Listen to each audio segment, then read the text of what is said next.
The bank sent three men to her farm on a Tuesday afternoon. They came in a black SUV with tinted windows. They wore suits that cost more than her first tractor. They carried papers, a tablet, and the kind of smiles that lawyers practice in mirrors. She was 74 years old. Her name was Eleanor Voss. She had worked that land for 51 years, longer than those three men had been alive combined. She stood on her porch, arms crossed, the same way her mother had stood when the tax assessor came in 1978. They introduced themselves. They used words like unforeseen encumbrance and title reconciliation.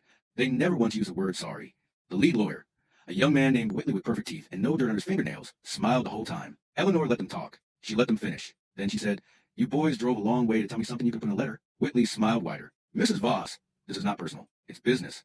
Eleanor looked at him for a long moment. Then she went inside. She did not slam the door. She closed it the way a farmer closes a gate at the end of the day, quiet, final, and certain. That night, she sat alone at her kitchen table. The house was dark. The only light came from a single oil lamp. She did not cry. She did not call anyone. She sat there in the silence and began to remember how this land had come to her and what she was willing to do to keep it. The land had been in her husband's family since 1936. That was the year a young man named Arthur Voss came home from a construction job in Toledo and used every penny he had to buy 160 acres of rocky, tired soil in southern Indiana. People said he was a fool. Arthur Voss stayed. He cleared rocks by hand. He built a barn board by board. He married a woman named Margaret who could plow as straight as any man. They had two children who survived infancy, and one, a boy named Samuel, who did not. Samuel was 6 years old when the fever took him. Margaret buried him on the hill behind the farmhouse, under a young maple tree she planted with her own hands. She had said, "I want to hear him when the wind blows."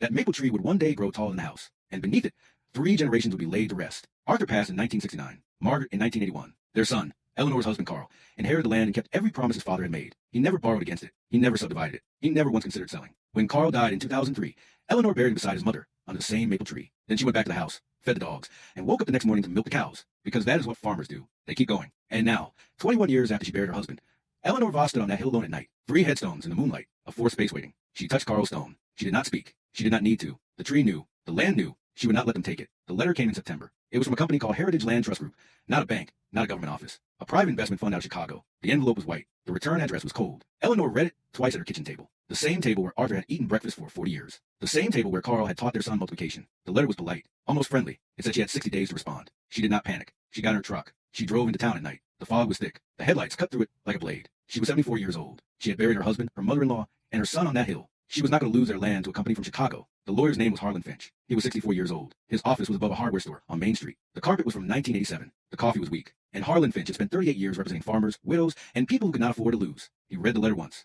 Then he read it again. Then he leaned back in his chair and said something that sounded like a curse, but might have been a prayer. "Eleanor, I've seen these before. Not this company, but this tactic. They buy old debt for pennies on the dollar. They're counting on one thing," Harlan said. "Fear. They're counting on you being too old, too tired, or too scared to fight." Eleanor looked at him. She did not blink. "I buried my son under that maple tree," she said. "If they want that land, they're going to have to move 3 graves to get it." Harlan Finch smiled for the first time. It was not a pleasant smile. It was the smile of a man who had been waiting for a worthy opponent. Harlan requested everything. The original 1936 deed. Every property tax record going back to 1930. The complete chain of title for 90 years. Boxes of documents arrived at his office. Old paper. Yellowed edges. The smell of dust and time. He worked through the nights. His tie came loose. His coffee went cold. He did not stop. Page after page. Document after document. Line by line. Going back through 6 different companies across 60 years. Heritage's lawyers were confident. They had no idea what he was looking for. On page 47, buried in an appendix and a footnote, in a font so small it seemed almost hidden, he found it. A signed affidavit from the vice president of Midwestern Agricultural Credit Union.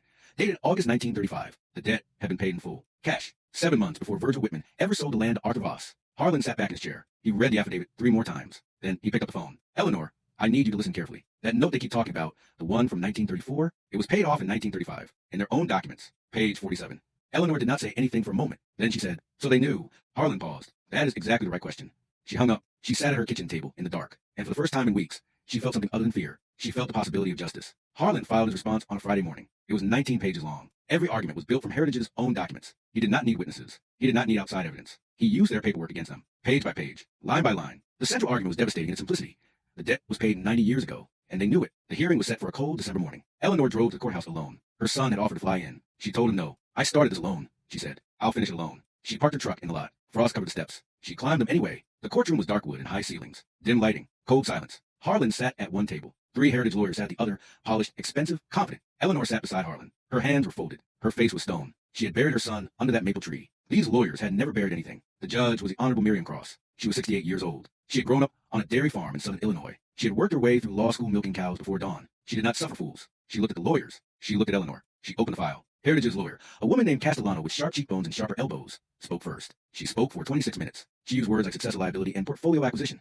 She talked about the sanctity of debt. Judge Cross let her finish. Then she reached for page 47. Judge Cross held up the affidavit, the one from 1935, the one that proved the debt was paid. She looked at Castellano. Miss Castellano, can you explain to me how your client acquired a claim that was satisfied 90 years ago? Castellano paused. It was a small pause, maybe 2 seconds, but everyone in that courtroom felt it. Judge Cross did not wait for an answer. She looked at the document. She looked at Castellano. She looked at Eleanor. Then she ruled. The claim brought by Heritage Land Trust Group against the property of Eleanor Voss is dismissed with prejudice. That meant they could never bring it again. Ever. But Judge Cross was not finished. She looked directly at Castellano. Her voice was cold. This court does not look kindly on corporations who attempt to take land from the elderly using paperwork they know to be invalid. Castellano looked down at her notes. She said nothing. There was nothing to say. Eleanor sat very still when the judge spoke. Her hands were folded. Her knuckles were white, but her face did not change. Harlan leaned over and said quietly, "It's over, Eleanor. You won." She nodded once, slowly, the way a person nods when something they already knew in their bones has finally been said out loud. She walked out of that courthouse into a cold December afternoon. The sky was low and gray. A light snow was beginning to fall. She did not go home right away. She drove past the feed store, past the grain elevator, past the small white church where she and Carl had been married 52 years ago. She turned down her gravel driveway. The snow was already covering the tracks. She parked in front of the farmhouse and sat there for a moment. The house was dark. The barn was a black silhouette. The maple tree on the hill was barely visible against the gray sky. She got out. She did not go inside. She walked past the barn, the one Carl had built in 1983, the one they had re-roofed together after a tornado took half of it. She walked past the creek, past the north field where Arthur had cleared rocks by hand. She walked all the way up to the hill. The maple tree stood there, 87 years old, its bare branches reaching toward the gray sky, like arms waiting for an embrace. Beneath it, for headstones, Samuel, Arthur, Margaret, Carl. Eleanor knelt beside Carl's stone. She placed her hand flat on the cold granite. She did not speak. She did not need to. The tree knew. The land knew. She had kept her promise. That night, she sat at her kitchen table. The letter from Heritage was still on the wood. She picked it up. She looked at it for a long moment. Then she walked to the wood stove, opened the door. The flames were low but hot. She held the letter over the fire. The paper caught immediately. The edges blackened and curled. The corporate letterhead disappeared into ash. Eleanor watched it burn. The flames reflected in her eyes. She closed the stove door. She sat back down at the table. The fire crackled behind her. Tomorrow, there were cows to milk. The land was still hers. It had never stopped being hers. 2 years later, on a warm June evening, Eleanor Voss sat on her porch. Her son Joseph had come home for the week. He sat beside her in the chair that had been Carl's. The corn was high. The creek was low but running. The maple tree cast a long shadow across the hill. Neither of them spoke for a long time. There was nothing left to say that the land had not already said for them. Finally, Joseph asked, "Ma, what would you have done if they won?" Eleanor looked out at the field. Then she looked at the hill. "I would have dug them up first," she said. "Every single one of them. And I would have buried them again somewhere else. And I would have kept going." Joseph was quiet for a long time. "That's a lot of digging," he finally said. Eleanor smiled, a small, tired, unbreakable smile. "I've got time." Long pause, 5 seconds of silence. The sun went down behind the maple tree. The dogs curled up at their feet. And the land, the old, rocky, tired, beautiful land, lay quiet under the darkening sky, waiting for tomorrow, waiting for the next generation, waiting for the only thing that has ever mattered. Someone who refuses to leave. Fade to black. 3 seconds of silence. The end.